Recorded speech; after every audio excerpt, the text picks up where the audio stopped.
Hello everybody, welcome to the channel. My name is JGOD. In today's video, we're going to actually be taking a look at Infected, and we're going to do the evolution of Infected. You may have seen one of my other evolution videos where I covered the evolutions of pistols, rifles, shotguns, all kinds of different things in Call of Duty. And today we're going to be looking at Infected. They recently added Infected to Black Ops 4, bringing the total number of CoDs that actually have Infected as a game mode to 7. If you guys do enjoy the video, please remember to hit that like button. If you are brand new around here or one of those people that just keep coming back for more content, make sure you do subscribe with notifications on. One of the interesting things about Infected is when it was added to Modern Warfare 3, it was actually playable in private matches within custom games and was later added as a public online mode on February 5th, 2012. And pretty much how the mode works is everyone would start the match as a Juggernaut and one person would be selected at random to become the Infected, and after that Infected got their first kill, they would lose their Juggernaut status and have to run around the map trying to turn the rest of the Juggernauts into Infected. And more often than not, when you play these modes, the Infected almost always win. But if you're a relatively good player, you could stay as a survivor or as a Juggernaut for a very long time. If you managed to string together 24 kills, you would end up with the opportunity to call in that Moab. And the cool thing about this is it was not a round-ending Moab, so if you were able to accumulate that streak, call in that Moab. If there's a ton of zombies, you're going to be able to bank out and get a ton of score. Also, this was how a lot of people used to cheese their nuclears back in the day. What they do is join in with a bunch of friends, kill their friends multiple times until they were on that 24 streak and be able to call in that Moab. So we're going to go ahead and skip over Black Ops 2 since they did not have Infected, and we're going to go ahead and jump right into Ghost, another Infinity Ward game. And to be honest, Ghost probably had one of the worst forms of Infected in the entire franchise. They still carried over a bunch of stuff. It was still 12-player lobbies. The Infected ended up with the tactical insert as well as throwing knives. And if the Infected took their time killing survivors, this match can go on for a very long time. And pretty much how it works is you start off with 2 minutes. As the timer goes down, it'll hit 30 seconds and then a UAV passes so that the Infected know where the survivors are. Then you can go ahead and kill the survivor, and that timer will shoot back up to 2 minutes. And then if we take our time again, it gets down to 30 seconds. The UAV passes, they get another kill, it jumps back up to 2 minutes. So if you end up in one of those matches where the Infected just take their time to kill the survivors and you really just add on those 2 minutes at a time, you're going to end up playing like a 15 to 20 minute match. This one also had a callable nuke, so if you got that 24 point streak, it would allow you to call in a chem strike, which is pretty interesting. I never really played too much Infected during Ghost, so I don't really remember a chem strike ever being used, but it was definitely available during that time. And just like Modern Warfare 3, 9 times out of 10, the Infected would win. So that's going to go ahead and transition us to the next Call of Duty, which is Advanced Warfare by Sledgehammer Games. And this one, they pretty much took the exact same route as Ghost. Still 12 players, still the timer, all that good stuff. UAV sweeps at 30 seconds. 9 times out of 10, the Infected are going to win. So they actually went ahead and switched it up in 2 different ways. The first of which was the callable nuke was now called a DNA bomb.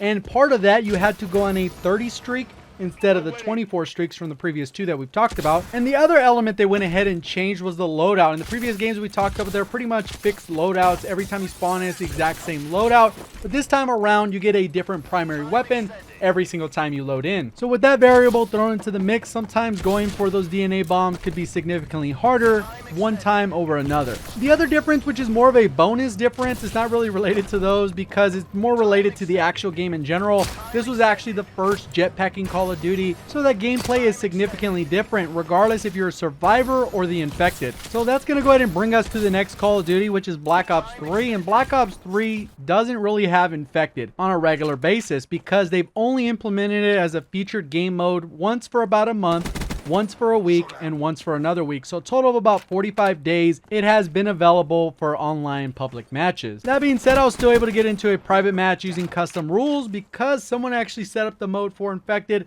as close as possible to what it was when there was an online experience. In Black Ops 3, it pretty much still had those 12-player lobbies. You were able to melee, have a combat knife, and even had faster movement speed if you were one of the Infected. If you were one of the survivors, basically you can make whatever loadout you want, and that kind of pushes the scales a little bit because 9 out of 10 the Infected almost always win. Maybe in this way it was more like 8 out of 10. The downside with this one is there is no callable nuke, so there's nothing really to go for other than medals, and that's the same way it's always been in Black Ops games. They don't like callable nukes for whatever reason. And the other thing that's a little bit different is there is no UAV that passes in those final 30 seconds. to give the Infected a chance at finding the survivors. So go ahead and comment down below if you've had a chance to play Infected well as one of those featured modes, because it is a very small percentage of people, I would imagine, that have actually had a chance to play it. Just before we jump into Infinite Warfare, this is a quick reminder to hit that subscribe button. Turn it from red to gray. 83% of you watching this video have not yet subscribed, and you continue to watch my videos.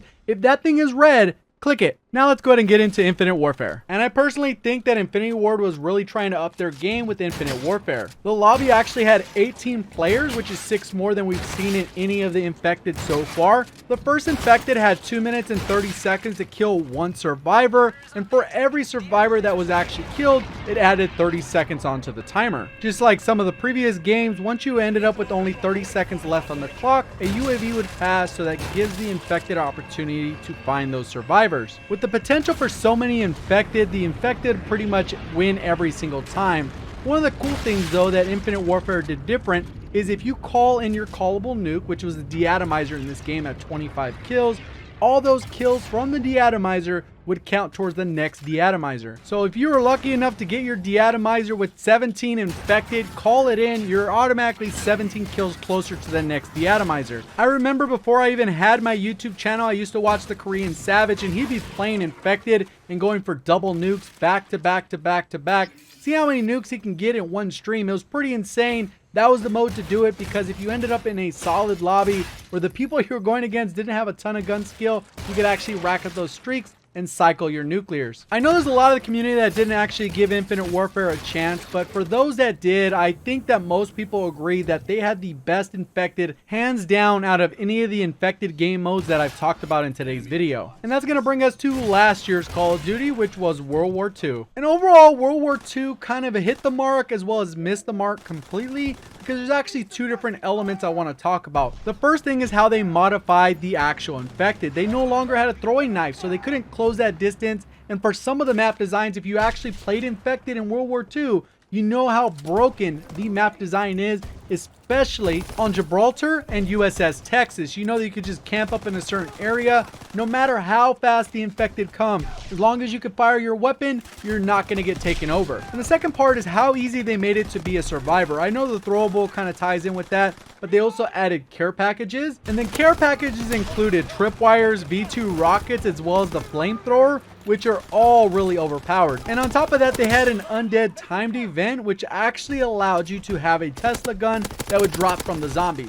You'd pick it up and then you'd be able to blast the entire waves of zombies. So if you coordinated well with the team, you could actually get a V2 rocket on a regular basis. And that is right, they did include the V2 rocket. So if you went on a 25 gun streak, you would be able to get that V2 rocket, call it in, but it really wasn't rewarding because you could just walk up to a care package and grab it in the first 30 seconds of a match. So overall, I thought it was pretty cool what they did with the survivors, that they actually gave them a ton of tools, but the downside was they actually stripped the Infected of one of their most valuable tools, which is a throwing knife. One last point I'll make about the World War II Infected is that a lot of times people would just AFK. What that means is they boot up their console, they put a rubber band on their joystick, and they would just let their players sit there for hours on end. And you think, why the heck would people do this? If you weren't aware, you were able to grind out your bribes. So people were doing this to complete those 150 matches really quickly so they can unlock all the different weapons in the game. And for me, I even let my son play. No, he got you, he got you. And that's going to go ahead and bring us to Black Ops 4, which was just added to the game as a featured mode on April 9th for PS4, and it'll be the following Tuesday for Xbox and PC. And overall, I don't think they brought anything new to the table. Every time the Infected gets a kill on the survivors, the timer is reset to 3 minutes. So for the Infected, there's actually no tactical insert. There is a throwable, which is nice. The increased movement's good. And for the survivors, there's actually pre-built loadouts that you could choose from. I think there's about 6 of them. And then you could just choose whatever, and you do get a throwable. So everyone's going to have a Molotov when you spawn in as a survivor. And then whatever specialist you choose is irrelevant. It doesn't really matter which one you go with. And like pretty much every other Infected that I've covered today, it is a party game mode. So it's going to be best experienced with friends. So try and get as many people as you can in one lobby. You guys get that open party chat going and have a lot of fun with it. Personally, for what they did with it, I don't think it should have taken so long to add it into the game, but now that it's here, it is what it is. So that's all 7 versions of Infected that have ever been in Call of Duty. Let me know which is your favorite down in the comment section below. Hopefully you did like the video. If you did, hit that like button, and if you are brand new to the channel and keep coming back to my content, Make sure you hit the subscribe button with notifications on. Appreciate all the support. See you on the next one. Thank you for watching. As always, have a great day.